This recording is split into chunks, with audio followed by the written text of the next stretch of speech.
right, everyone. How's everyone doing? We are back at it once again with another live Q&A. How's the week going so far, Alicia? It's been busy. I mean, there's a lot of ongoing corporate work, which is nice. We do a lot of express entry, but sometimes we have corporations that need help with work permits, and so we're doing a lot with, intercompany transfers and international trade agreements, and so there are some mobility pathways through those, and sometimes you don't have to use an LMIA, which is always nice for Canadian companies. Indeed. We are just in the process of putting together our next podcast series. And for those of you, let's see if we can share the screen over here. So many of you probably are aware that we have our Canadian Immigration Podcast, and we have a business immigration series that we're doing. And right now, we just finished one that we released on the ICT, CUSMA. And that is very common. We probably do as many of these as we do any other type, other than maybe 123, which is the professional category. Well, we're just recording one for a program that's quite rare, which is treaty investors and traders. And so we're going to be dropping that one probably next week. But there's so many options that are out there for business immigration if you're creative and if you understand the provisions and what's available. So that is one of the things that we've been spending a little bit of time on this morning, right before our live Q&A. And it's been an interesting world. And I just had a meeting yesterday, Alicia, with our local immigration partnership. So I chair our employment working group here in Lethbridge. And one of the things that I shared with them is the uncertainty that exists with immigration right now. And so you have what on the surface looks to be almost 1 million international students in Canada. This isn't counting the postgrad work permit holders. By the end of the year, they're projecting that there's going to be, high 900s, almost 1 million international students who are in Canada. And then you have all of the postgrad work permit holders. You have approximately, Alicia, well, let's take a look and I'll show you for our annual levels plans. Let's go here, RCC levels plans. We should be able to pull this up. Let's see if we've got a 2023 or what we've got here. Okay, yes, let's pull up this plan. This should give us what I'm looking for. Oh, not quite. Let's go back here. This one here. Okay, so this here, you guys, is kind of what the government is projecting for the next 3 years, and we've talked a little bit about it. But as you can see here, the overall plan for this year, 2023, is kind of a middle grade. Their target is 465,000. Then 2024 it goes up to 485. And technically speaking, if you look at it, for 2025, it could be 500 is what they're shooting for. Well, that's fine. But what you guys need to be focused on is this amount right here, which is the total of economic. So these are individuals who are working in Canada, who are immigrating directly because of their skilled work experience. They're going to contribute to the economic viability of Canada into the future. So for this year, 266,000, next year, 281, and finally in 2025, 301,000 is kind of the target, the total targets. But there are, and this covers all of them. You can see the two largest are provincial nominee and the federal high skilled. And we can see next year, the high skilled is going to get back up to about 110. And then we have provincial nominees about 110. So next year, if we say these international students are, maybe they're going to be going through the pipe, graduating, getting their postgrad work permits, and maybe they're going to start to be eligible, some of them in 2025, I don't know. But right now, if you look at the totals for total economic 300, if we have 1 million international students right now, how many of them want to become a permanent resident?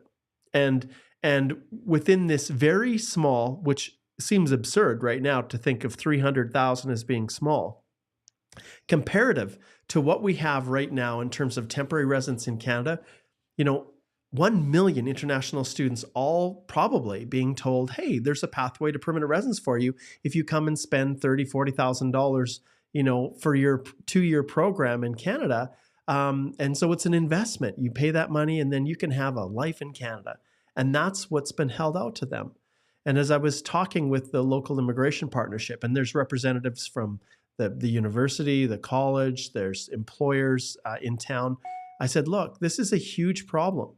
And there's going to be, Minister Miller, let's see if we can pull him up, because I always like to give him a chance to make an appearance here. Let's see if I can find Minister Miller here with my with all the stuff that I've got going on here.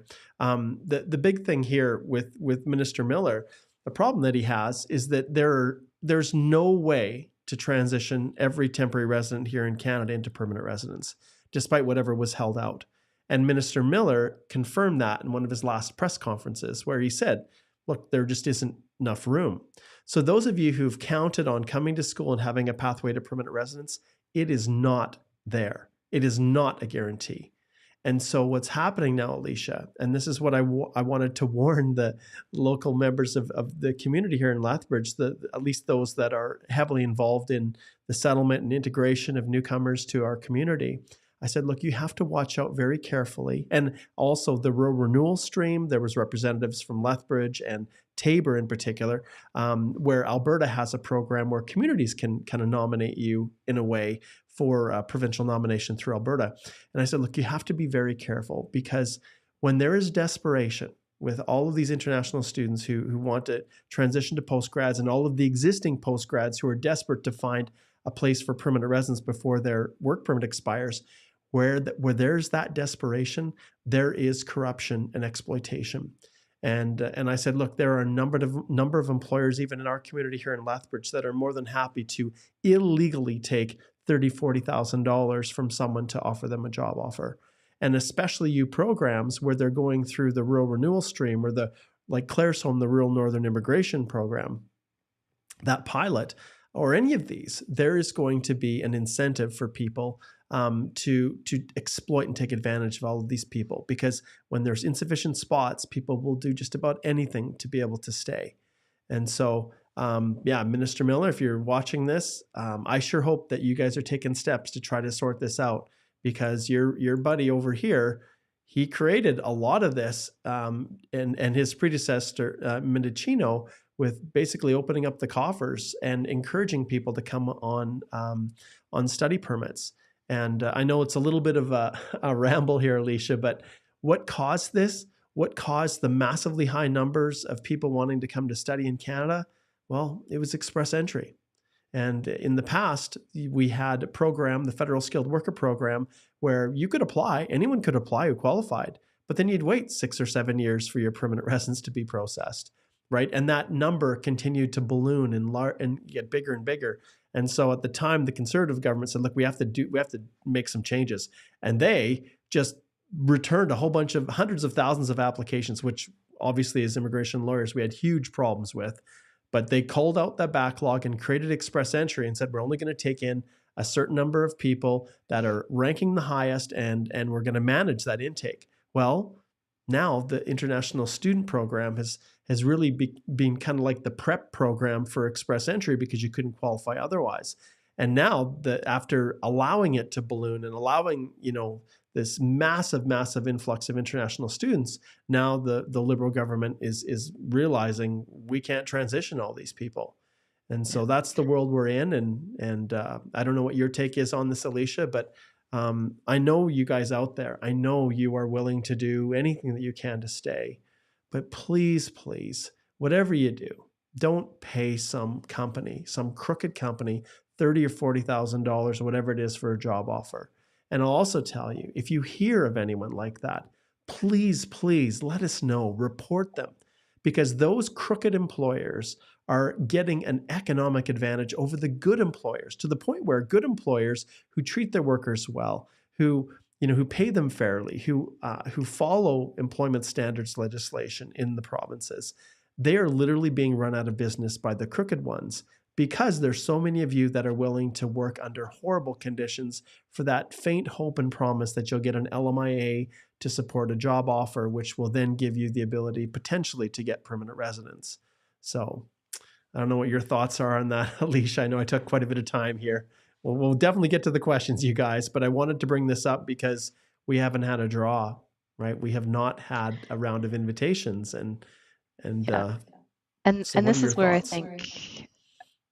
I think we've talked about this before too, and my take is you really have to be strategic. You've got to not waste your time when you are looking at what kind of program you're taking, and then making sure that you're maximizing your eligibility by getting that postgrad work permit and starting to find that job as soon as possible. And I know it's hard. Like, that's not an easy thing to do, to basically hit the ground running. As soon as you file that PGWP application, you've got to basically start maximizing your Canadian work experience if possible. But it might be a situation where you have to eventually go home to your home country. You've got now your Canadian education points, you've got some, maybe hopefully a year of Canadian experience, and you might have to start working on some French, or you might have to try to figure out, can you get different sorts of points that are going to help you get over that pass mark for a new round of invitations. So it might not be that you can directly become a permanent resident from within Canada. You might have to go home, get some more foreign work experience, bump your points out, learn French,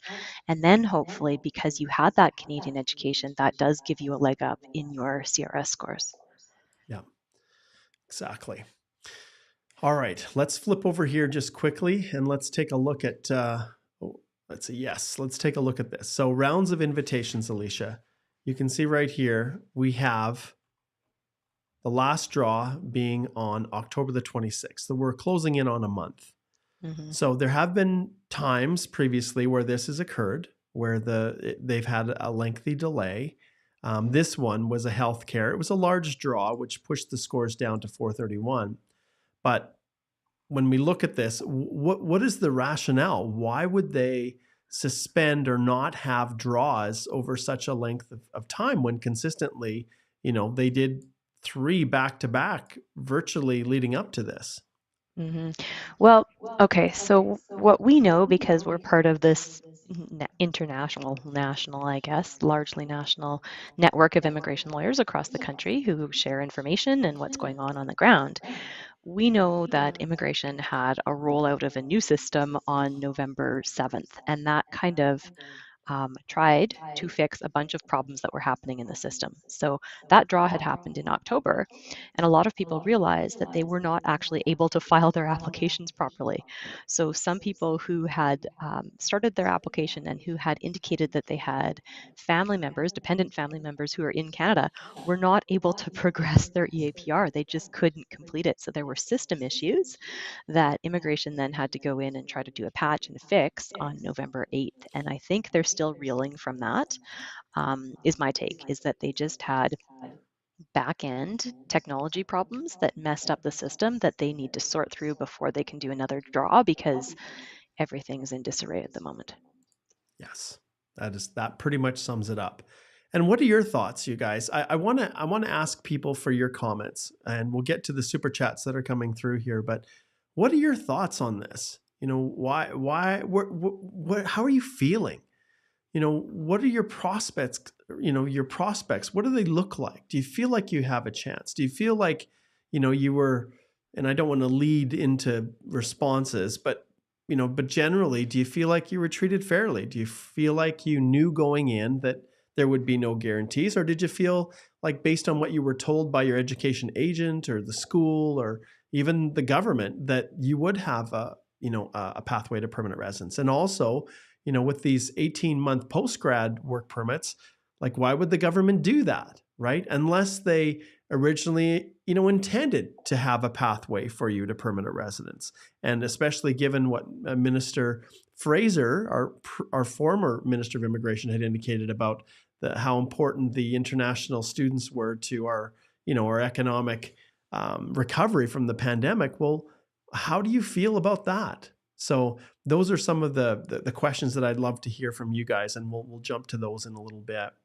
Okay, let's pull up Yoander's question here, and this question is one that has come up quite frequently. Let me just pull off this here, and we'll pull up Yoander's question. Okay, Yoander this is something we've been wrestling with, Alicia, and I'll explain to everyone why there's a little bit of confusion here. So Yoander, yes, I have not got an answer yet. I don't know if I'm assuming you haven't got an answer. Did you try to call like I asked you to do? He says, I have a question. My employer will give me C20. Can I apply through AOS in Alberta? I saw the same question previously, but would like to know if possible. So this is something that we've been working through. And so if you look at this, the instructions on the Alberta Opportunity Stream website, it says the valid work permits are based on one of the following. So hands down, if you got an LMIA in Alberta, you're going to be eligible to go through the Alberta Opportunity stream. But then there are LMIA exempt options. And this is where the question comes up. So international trade agreements are like CUSMA, like we just looked at here within our, what Alicia and I are covering in our podcast. So these Canada, US, Mexico agreement is actually, this is the international trade agreements. And remember, these are, some of these are employer specific, some are not. Workers transferred within a company, that's our intercompany transfer. International Experience Canada, which is very interesting. Yes. So here's the thing, Mark, because Yuander's question came up when Igor and I were on as well. And so does workers transferred within a company include the reciprocals under C20? That's the ambiguity, I think, for me. Yeah, I agree. But also International Experience Canada, we have employer-specific work permits and we have open work permits under this program. So does this include working holiday or is it just young professionals, right? And so this is the ambiguity. Mobility Frankophone, it's an employer-specific.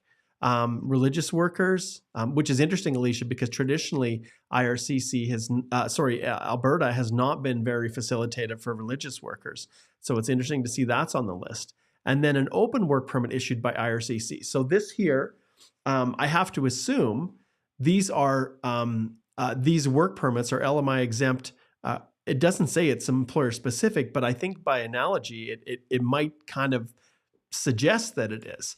Because when you go through here, you can see open work permits issued by RCC to vulnerable workers, family members of vulnerable workers. So this is a specific program for people who are basically being treated very poorly by their Canadian employer, and where they're breaking employment standards legislation, and an individual is really being harmed. And then post-grad work permits, of course, but then the restriction that it must, that the work permit and the work experience that you have has to be within an area related to the educational program that the person has taken. And then an open work permit under one of the IRCC's open work permit policies. And so all of these you can see they have, specifically they identify the QET work permit. But, I don't see the H-1B holder, that program on here, Alicia. But yeah, is it possible to include C20 in under workers transferred within a company? So that's the question. And no, I don't have a full answer. We haven't been able to get clarification. And so we'll just have to see how all of that, we'll see if we can get an answer and see how it plays out. Okay, let's see who we've got next here. We've got Bobby.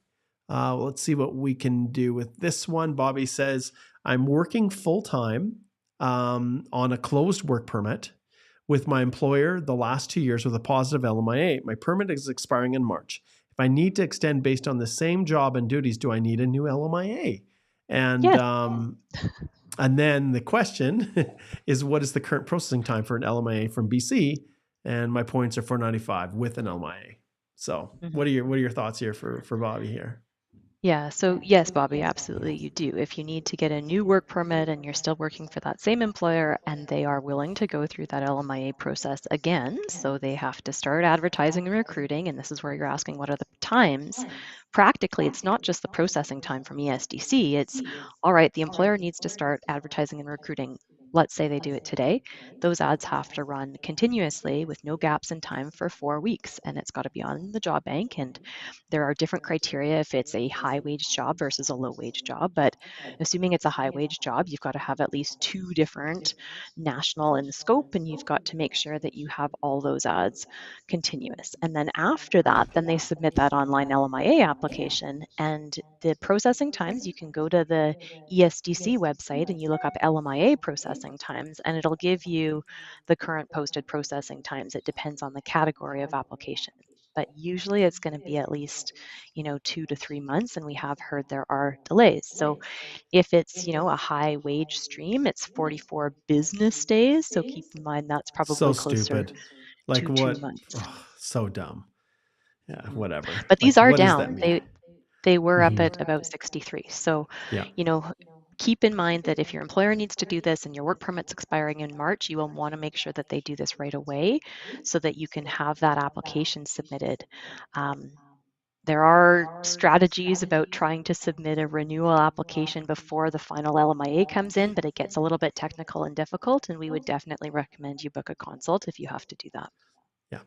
And I'm going to pull up Batota's question here and just say, yeah, this one, anything related to Quebec-based immigration, Alicia and I, we don't practice Quebec-based immigration. So we're not really in a position to answer. So I know you've indicated here that, you've received an invitation last week from Quebec, and in your country, Iraq, you don't have social insurance for private sector. Is that a problem? No clue how that plays in whatsoever. I don't know, Alicia, if you have any thoughts on that. And by the way, I have a detailed work experience certificate. Yeah, I don't know what Batota is referring to here. So Yeah, we would recommend you reach out to some of our colleagues in Quebec who are going to practice specifically provincially Quebec-based immigration.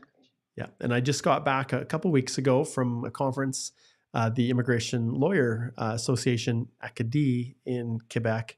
I was out at Trois Rivières, and we had a little presentation out there, and I talked about all of the pathways outside of Quebec for Francophone speakers, which are plentiful. It's really the golden age of Francophone speakers right now for Canadian immigration. And yeah, there's a lot of them that practice just Quebec-based immigration. So keep that in mind, you guys, as you're going forward. Sometimes when you're looking at provincial nominee programs across the country, look at people who are in those provinces, who are familiar with the intricacies of the programs, who understand all the nuances, versus getting some generalist who doesn't really know much about anything, and that includes specifically Quebec.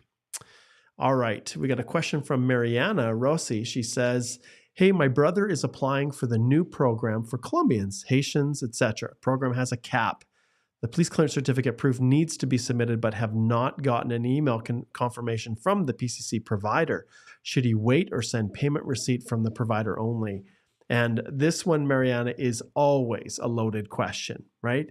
And anytime there is a cap on any program, you face the question of, do I attempt to submit an application that maybe is not perfect, but it allows me to get in the queue? Or do I wait and make sure it's perfected when I submit my application, with the possibility that the cap could be reached and then I don't get in? So, Alicia, what are your thoughts on that type of a situation for Mariana's brother? Yeah.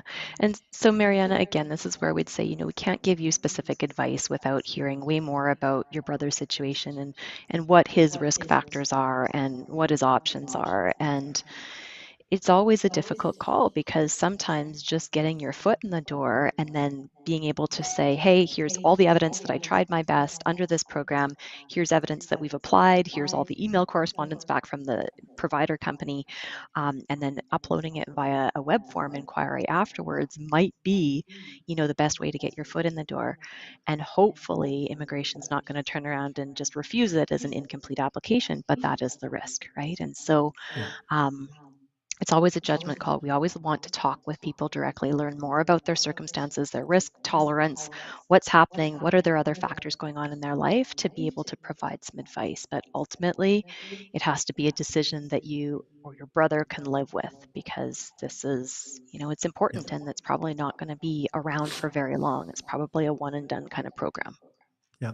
And just by way of example, there were many people who didn't have language test results for the TR to PR pathway, who tried to submit their applications because of the cap, and then after they were able to sit the exam and get the results, then try to update their file. And over the last while, especially as 2023 concludes, IRCC has been going through and refusing all of those applications, and because they did not meet the program requirements at the time in which the application was submitted. But in other programs, and I would have thought that, in all honesty, the TR to PR pathway, that there would have been a little bit more mercy built into it. But when you have something that's so foundational, like eligibility, demonstrating you have language, the language test, I see that as being something that's non-negotiable. When it comes to police clearance certificates, is there Any examples or a history of immigration allowing people to submit an application without a PCC and then later adding it in? Well, express entry does potentially have that possibility built into it, but there is no guarantee that an officer will accept it. So this particular program, if you don't have a police clearance certificate, but you can provide all the proof in the world that you've made the request in a timely fashion and it's just tied up, will that be enough? Well, that's why we encourage you to book a consult and we can weigh the pros and cons. And, ultimately, if you feel this program is never going to come back and you never have another opportunity, some people say, well, I'm willing to roll the dice and I'm willing to provide all the evidence that I've used my best efforts to get it, and then that I will forward it as soon as I receive it and then submit. And then other people, they don't want to take the chance that it's rejected. And then by the time they try to refile, the cap happens and they just don't have time to get back in. Whereas if someone had waited just another week or two and submitted a perfected application, then everything would have been fine. So good question, Mariana. For sure, it's something that, a lot of people face with these types of programs. Even the H-1B open work permit holder program, that one-day process, there was lots of issues with people who maybe didn't have things done properly the way they should have, and their applications got refused. So, all right, let's see. Wagner's got a question. Wagner says, regarding the New Brunswick PNP, every kid under 18 needs a proof of custody, son and stepson. For the stepson, only the declaration from non-accompanying parent from his father is enough. Thanks again. So I think that's a question. And I can even tackle this one, Alicia. Regardless of the program, whether it's a provincial nominee program, whether it's a federal program through IRCC, if a specific document is requested, your obligation is to provide it. And in terms of, proof of custody, whether it's, if it's adoption, if it's a formal court order confirming custody is with with a particular parent, then I get it. And the moment you try to use something else, and remember that declaration from a non-accompanying parent is just one aspect of it. It doesn't prove that you have custody of that child. It just proves that the other parent's like, okay, I don't have a problem with them going to Canada. And so please understand that anytime you divert from exactly what they're asking, you open yourself up to getting a refusal. And I think that's, for the most part, Wagner, that's kind of the direction you're going. So we tell our clients, use your best efforts to get it. And if you can't and you submit what you have, then you have to, realize that there's a possibility that the officer could say that's not enough. I'm gonna reject your application. Anything to add to that one, Alicia?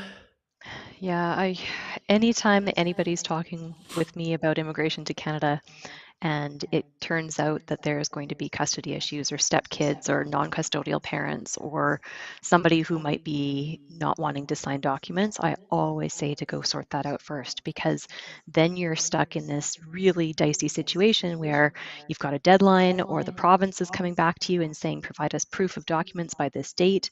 And now you've got to try to run to family court with a family lawyer to get a declaration or something specific from the other parent saying that they have permission to remove the child from their country of origin. It can become really a problem for your immigration application. So make sure that you sort out all of those family law matters first if you can. Yes. All right. The next question, I'm just actually pulling up a client's information here to see when we filed it. Oh, when did we file that? Just give me a second, you guys. Here's the question. I'll pull it up and Alicia can read it while I'm, let's see here. This is from Judith. It's a processing time kind of thing. Okay. So I'll let you read that, Alicia, if you can, while I pull up another client's information. All right, so we've got a question from Judith Peters, and she says, hi, Mark and Alicia, we filed for PR through AINP PNP non-express last November, received AOR in February, linked it 5 months after due to some difficulties, and haven't received anything since February. No medical or police check. Is this normal? Yeah, so what's normal? So one of our clients, who you see him popping in here quite frequently, he went through the same program. I'm assuming you went through the Alberta Opportunities stream. If it's AI and PNP, non-express is AOS. Same program as you. We got the nomination and submitted the permanent resident application for him in April. And just yesterday, he got the email that his application was finalized and to register through the eCoper portal to finalize his permanent resident application for him, his spouse, and kids. So is it normal? Well, if you look at the processing times right now under these programs, this is where it's so hard for us to tell you guys what is how long something is going to take. Let's slide over here and take a look. So I'm going to pull up the processing times and let's take the two examples. So economic immigration, provincial nominees, and then is it online via express entry? No. So you can see right here, the processing times are listed at 15 months. So from what I can see, you are well within the normal processing times, and at least based on what I can see of 15 months, you're well within the processing times if you submitted your application and really November. We're November right now, which is 12 months. So for you, Judith, you're well within that period. But when we look at my experience with the client that I helped put his application together, it's done. Like he's literally in the final stages, and it was April. So April to November, which is well below the stated processing times. But remember, those are average. And so the fact that you had issues linking it, you had problems with that, maybe that's, one of the issues that has caused some of the delay. It's just hard to tell. It's hard to tell. And Alicia, this is another reason why I absolutely love the way we work with our clients. When we go through together, it's you, Alicia, and your client over a Zoom call, going through all the documentation together and even uploading together. It's me and my client going through, everything, uploading into the PR portal and submitting it together. So, there's a very, very low likelihood that we're going to miss something when there is us and our client doing it together collaboratively. I like to think that when you submit a perfect application that isn't missing anything, it's perfected, that you're going to get your application approved a whole lot faster than someone who maybe is missing things or hasn't presented things exactly how an officer would want to see them. So, and I think many of you are, aware when we're, within our firm, you can go to our firm website, you can just go to About Us here and our team and check out our approach. And it talks about our direct lawyer to client collaboration. So come and check it out. And if you want to, book a consult, that's how it always starts. And you can check out the, Google reviews and the previous people that have gone through. And man, Alicia, if we started this at the beginning, even back in 2019, we probably have twice as many here reviews. But at the end of the day, what's important is that our clients recognize the value of this approach. So, all right. Okay, Judith. So good luck. Good luck.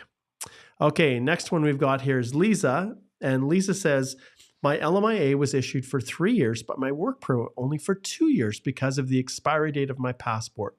Will I need a new LMIA to extend my work permit? Yeah. And this one's tricky because normally what happens is IRCC says once you have an LMIA and you're listed as a named worker and you have made a work permit application with that LMIA number, it's used up. And so, be careful with if you need to extend it because of passport expiry. I don't know, Mark, have you seen this successfully? You can say that, hey, I'm just doing a recapture of time, Yeah, I have. I've never had a situation where I've tried to request the full 3 years because the passport was expiring and not have it granted. But understand, you guys, you are dealing with a lot of inexperienced officers these days. You have to spell it out very, very clearly what is happening. But in these circumstances, when you file through the In-Canada extension process and you provide a copy of that LMIA, the original one, obviously it will have expired by the time you're requesting it, but indicate, please note that my passport was expiring early, and then you lay it out in bold letters and I'm just requesting the full 3 years that I should have originally been awarded, but for my passport expiration. So, and obviously, that's the same thing that you would do if you applied for a post-grad work permit that was 3 years, but your passport was expiring sooner. You can also request the balance of that time through a post-grad work permit extension if you need to do that. So that ability is there. Obviously, it's way better to make sure that your passport is valid, but lots of you can be in that situation. Not many countries want you extending a passport that has 2 years of validity on it still, right? So I think IRCC recognizes that and tends to be, fairly facilitative. All right. So to specify it in your application, make sure that you say that it's not a new application, it's a recapture of time application. Yes, exactly. All right. Wow, we had a string of those super chats today. Okay, let's see what else we have here. We didn't do any shout outs today, but that's okay. It's all about good questions, and I really wanted to just let you guys know how much I feel for the situation you're in. And it's hard because you've put so much time and so much effort into this, and when our ministers have set things up in such a way that it looks like a glorious pathway to permanent residence in Canada, and then slowly over time, the options drop away, and you're really faced with the reality that what you hoped was a possibility for the future, may not be there. And this is where I'm going to go back and I'm going to plug a consultation. If you see yourself in this kind of a situation, you're just not sure what the possibilities, will be. That it's becoming increasingly competitive. I have multiple consults every week with people who are trying to figure out what to do. In fact, I had one just yesterday with a couple who was in Ontario. Like 49% of you are, in Ontario because that's where you went to school. There's only so many spots. I don't know, how many nominations does Ontario have, Alicia? Do you remember off the top of your head? Like, it's probably like 14,000 or something like that. I think it's a little bit larger. There. Yeah. And so when you have half of all international students going to Ontario, maybe the numbers have shifted a little bit, but maybe this year, maybe that's 800,000. Okay. So you have 800,000 people who are going through school, getting post-grad work permits, hoping that they're going to have an opportunity for permanent residence. 400, I guess, or 350,000, I guess I should say. And then you have all the people who are already on post-grad work permits. Like, what is that number? Is it like, I don't know, is it like 1.5 million people that are looking to, in Ontario? I don't know. Who knows? But the reality is there is, there's just so much uncertainty. And so with this couple, I said, look, even though you're, teaching part-time at the school you graduated from, even though the other spouse is working for the city, in the city in Ontario in which they live, and another one, was working for the school and working for one of the banks, there was no pathway for permanent residence. Their scores were in their low 440s, and so what options? I said, look, you need to consider moving elsewhere. And, and one of the spouses said, well, do I go back to school? Well, sure. Well, or go to school, after the other one had just finished doing it. It's just, there's no guarantees. So you have to be very careful. And when we do our consultations, we have the ability to canvass this stuff with you to see, based on your unique circumstances, what the possibilities are, and try to give you advice with whatever remaining time you have to see if there is a pathway, and if there isn't, we tell you. We tell you that we don't beat around the bush or try to conceal or hide. So, the fact that you may very well need to consider going home. All right. Okay. I see we've got Unique here. Promise, it's good to see you. I don't know where your PR application is at, but Promise was a past subscriber to to our Express Entry, our course. And those of you who are just tuning in, the Canadian Immigration Institute, we have a series of DIY courses, including the Express Entry one. And our next one is scheduled for December the 18th to the 21st. So we just did another masterclass just previously, but that one's coming up on December 18th to the 21st. So be aware of that. We have our study permit course and disposal sponsorship course is kind of our pillars there. So Unique was one of the past subscribers to the Express Entry course. So I hope things are going well for you. All right, let's see what we have for other questions. Okay, this one's Vita. Vita says, hi, Mark and Alicia. For Alberta renewal stream, do postgrad work permit holders work experience not required to be eligible? Okay, well, let's see. Maybe I can tackle this one, Alicia. The rural renewal stream can be used for people that are in Canada, that are in Alberta, or that are international. It's based on an employer saying, hey, I'd like this person to come work for me, and I'd like for them to come and be able to stay in our community permanently. So the rural renewal stream through Alberta can technically work for someone who is on a postgrad work permit. It can work for someone who is not even in the community, but has essentially a job offer to come and live there. They may not even be in Canada. So there is flexibility with respect to that. And so, postgrad work permit holders work experience not required to be eligible. Well, I guess the answer is yes, but there's a variety of factors and every community has different factors they're looking at. So yeah, I think that's probably the easiest way to answer that question. Job offer is key. Yes, it is. Okay, let's see what else here.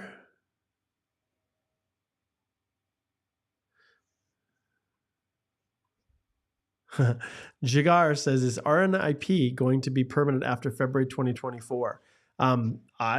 We can never prognosticate on these kinds of things, but I have to assume, Jigar, that the answer is yes, especially with what our previous ministers had indicated, especially Minister Fraser in his TR to PR pathway statement, how rural and the desire to have people move into rural communities and move out of the larger centers was one of the pillars and the focuses of the department. So I'd have to assume that it's more likely than not that they're going to extend it. And really, Alicia, there's very few pilots that I've ever seen that have not actually gone forward to become permanent programs. So it's just something to take into consideration. Okay, let's see here. Okay, here's a good question. This is one I think that affects a lot of people, Alicia. This one is from Daniela. And she says, as an international student, should I wait to receive my postgrad work permit approval to apply for the extension of my husband's work permit? Can I do it while my postgrad work permit is in process and I have my 3 pay stubs? Mm-hmm. So this one's always a bit tricky because of making sure that the principal applicant has status, because the spouse's status derives from the principal applicants. So normally, in order to, hopefully you've submitted your PGWP application, you can show proof that you have it. I'm glad that you are currently working. You've got the proof that you have pay stubs from a Canadian employer. But make sure that you are going to submit your husband's extension on his change of status prior to his work permit expiring. So make sure that you filed that and said, look, I have a high skilled job, I am earning money, I have the ability to get a work permit that's valid for more than 6 months, but it's always a bit dicey if you don't actually have that work permit yet. Because that's technically the requirement for the open spousal work permit, is that the spouse is working in a high skilled job and that work permit has been issued for longer than 6 months. If you're coming down to the wire and if it's the deadline and you've got to file something, then sometimes people file that application, and then when they get proof that they have that new postgrad work permit actually issued to them, then they will chase it with a web form to try to get it to match up with the application for their spouse. So I can't answer should you or should you not, because that's providing legal advice, but that's the general information. And if you do want more information, we can get more details from you about exactly what happened, what's the deadline, when does your spouse's work permit expire, is there another option that's available to you? Yes. I was just going through all the comments now, and I see here that Unique, yes, success. She says, I finally got a feedback on my PR application after 6 months. PR portal requested for some info, but I've been waiting since 2 weeks for the PR portal login details. Thanks for being a part of my journey. So, Alicia, we've heard Yeah, about this, right? What a yeah, gong show. yeah. So, and I was just pulling that up, but there was some information. IRCC knows that it's a problem, so they know that there's a problem in terms of those portal login details being sent, and then also on the back end for the PR cards actually being issued. And they said that, this is beyond their regular processing times. They know it's a problem. If it is going on for a very long time, then they did suggest that you follow up with them and say that this is an issue and flag it for them. Mhm. Yep. All right. Rishtab says, I had a V1 visitor, so visitor refusal in the past due to not convincing the visa officer that I'll come back to my country. Can this affect my express entry profile after ITA? Well, yeah, it could, Rishabh, just because you have the requirement to answer truthfully to your statutory declaration questions, right? So the same stuff when you have an ITA and you've got those EAPR portal fields, you have to answer those questions. Have you ever, right? Have you ever been? Answer those questions truthfully. And sometimes what happens is that IRCC will actually follow that later on with a Schedule A, that 5669 declaration form. So just be very careful that you are not misrepresenting, that you are directly saying, yes, I had a visa refusal in the past. Here's what happened. Here's when I was refused. Here are the details, so that immigration knows that you're not hiding anything and you're just tackling it head on and dealing with it. Yeah. And we have other issues like Solomon here, and it's a mess. Everything's a mess. He says he after express entry PNP, IRCC is asked twice within 2 months for passports for his children, even though that he submitted a letter of explanation. So I think what's happened here, Solomon, maybe you don't have your passports yet. Maybe that's why you haven't submitted them. But understand, often it takes a long time for any explanation to come back. You need to be very, very careful with this, Solomon, and make sure that you very clearly track all of the communication you have with IRCC. Because often, if you say, "Hey, I need a little bit more time because the passports aren't here yet," you need to be able to very clearly explain and document to IRCC, why it's outside of your control and why they should grant, an extension of time to submit it. And and I think Solomon continues here with the fact, that's which I suspected was that he can't get the passports and he'll probably get it after 3 months. And so understand that you need to make sure you're keeping them alert and of what's happening. But it's possible. They don't have to hold the application open perpetually, but it's your job to keep them informed, and usually a web form is how that's done. All right. Okay, we've got another super from VJ. Says, after a soft landing, how to get a permanent resident card couriered to India if I have no friends, relatives in Canada, want to avoid filing PRTD application on the next visit. So this is the problem with soft landings, right? Immigration expects that once you become a permanent resident in Canada, you're going to stay in Canada, and they do not want to be sending your permanent resident card to anybody other than you. They want you to be here and they want you to pick it up. In the past, you actually physically had to go and pick it up.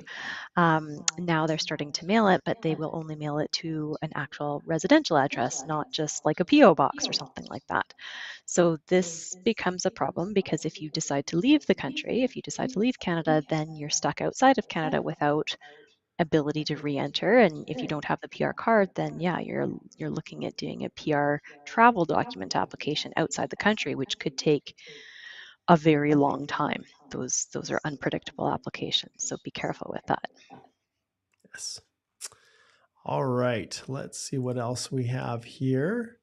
Spider-Man, good to see you. Says hi from VCI in Van Cleek Hill, Ontario. Great. And I think Mark Spider-Man had a question about the Frankophone Mobility program too. So Yeah. So, Okay, and I did let's want pull to it up. just highlight that because there were changes. And so some of those things got a little bit more permissive after June 15th of 2023. And so maybe you wanted to read that question, Mark. Sure. How long do you have to apply for a work permit after an offer of employment number is issued for the Frankophone Mobility Work Permit Program? What would be acceptable for other documents showing education in French? Would proof of French language class do it? Mhm. And so they used to be pretty sticky on that. They used to really want to be able to see that you had NCLC level 7 and that you actually had a TEF or a TCF exam. But there are new program requirements after June 15th, 2023. And I'm not sure if you are able to pull that up in the background there, Mark. But Let's see if we um, guessed right here. mhm. And so you can see if you're applying on or after June 15th, so if you open that one up, it does say that you have to be able to prove that you can meet it. And it does actually say that you are now allowed to be able to prove NCLC level 5 or higher. Normally, it's going to be with the TEF or the TCF exam, but it does actually say in the other program instruction guidelines that you can actually try to use proof of graduation from oh, here we go, submit proof of language You ability see right at it? the Sorry. very, yeah, very bottom. So they do normally want the TCF or the TEF, but they also say a written confirmation from a college or university for a program in French could be a transcript or an official letter of completion, other documents that show education in French. I like So that. Yeah. yeah, the lower you go down kind of the evidentiary ladder, the harder it's going to be to prove that you do have that NCLC level 5. So keep that in mind, right? If it's just one French class, that might not be able to prove that you were able to get a sufficient NCLC level score. If you had a number of classes or you finished a diploma and it was all in French and you've got, a transcript for the full year and it shows that you were writing in French and speaking in French, it's not just something that was like numeric based or something like that, then that's going to be stronger evidence. So I would always say try to provide them stronger evidence because you have the burden of proof. You've got the onus of proving that. Yes. So Simran says, yesterday I got the email saying PR confirmation portal and asked the basic information. Do I have to just reply to the email with the info? Is that the portal? So this is actually wonderful. Congratulations, Simran. So Alicia, do you want to kind of talk about that? Yeah, so the email will take you through exactly what you do need to do. So follow those email instructions carefully. They're like 3 pages, and then there's the French version after it. So make sure that you read it carefully, but you are going to um, ask to be able to go to the PR portal. So there is a PR portal. You've got to log in. You should have your password and your login information for your PR portal, and they're going to want you to confirm those details and then also upload your photo. So be careful to follow those instructions quite carefully. And if you've got family members, you've got to make sure that that's being done for everybody in the family. Yes. VJ comes back with another question. Should PCCs be valid at the time of first landing? So maybe you can kind of talk a little bit about the general validity, framework for police clearance certificates and touch on this one. Yeah, so, well, a few things. If you did commit a crime or you had an arrest or something from the time that you submitted your EAPR up to the time of landing, that's a problem, that's bad, that's something that's material that you would need to disclose to immigration. But assuming that you didn't get arrested or have any sort of charges laid against you, you weren't detained, as long as you had a valid police clearance at the time that you submitted your EAPR, and that was valid, it was less than 6 months old, and it covered all the times that you were in any country other than your country, like other than Canada, for 6 months, any country you've stayed 6 months continuously since the time of 18, those are the police certificates that you normally want to have. And as long as nothing has changed by the time you're going to get your landing, your ECOPR, and as long as you can honestly answer the immigration officer's questions, then they should be able to issue you that document, which is your confirmation of permanent residence landing document itself. But do keep in mind that if all of a sudden you had a criminal charge, that's something that has to be disclosed or immigration's going to say you misrepresented. Yes. All right. Hassan says, hi, Mark and Alicia from Lebanon. Can you please go through the process after receiving a provincial nomination? What are the steps and timeline if we're applying from Lebanon? Okay. So, Hassan, there's two different pathways that really determine what happens after you get your nomination. Was the nomination through an express entry stream, or was it through one of the regular streams? If it was through express entry, well, then you would have already had a profile in your pool. You update your profile with the fact that you now have a nomination, which will give you those extra 600 points. And then you wait for another round of invitations. And when you get your ITA, you file your EAPR portion, your electronic application for permanent residence. So that's what happens when you're going through express entry. And they indicate that processing times are right around 5 months or so, I think, for processing, both CEC and FSW, I believe. We can take a look in a bit. However, if you are not going through express entry, and this is through one of the other regular streams for provincial nominee process, and you have your nomination, then you're to file, you create a portal through the PR portal, you create an account, and then you follow that online process to file your permanent resident application as a provincial nominee through the PR portal. And as we looked at these processing times before, and as we slide over here, you'll see that the processing times for those type of provincial nominee PR applications are about 15 months. If we were to flip back to express entry, you can see it's actually 8 months. So it's bumped up to 8 months for a PNP that's through express entry. So just to give you a little bit of an overview, that's pretty much how it works. So if you obviously any assistance you need, we're more than willing to provide that assistance. Any other last comments, Alicia, before we wrap this up? We're on the hour here at 11, and we've got our firm strategy meeting that we're going to be jumping on. But any other theories or thoughts or parting comments for the viewers? Well, I'll just say hang in there, and I hope that there will be a new round of invitations soon, because hopefully they've got things sorted out with their back-end processing now that they've done some of those technological fixes. So we're hoping, fingers crossed, that there's going to be a new draw, but I bet you that CRS score is going to be pretty darn high. I think so. All right. All right. Well, we'll wrap it up. Thanks, everybody, for connecting in. We'll be back at this again next Wednesday.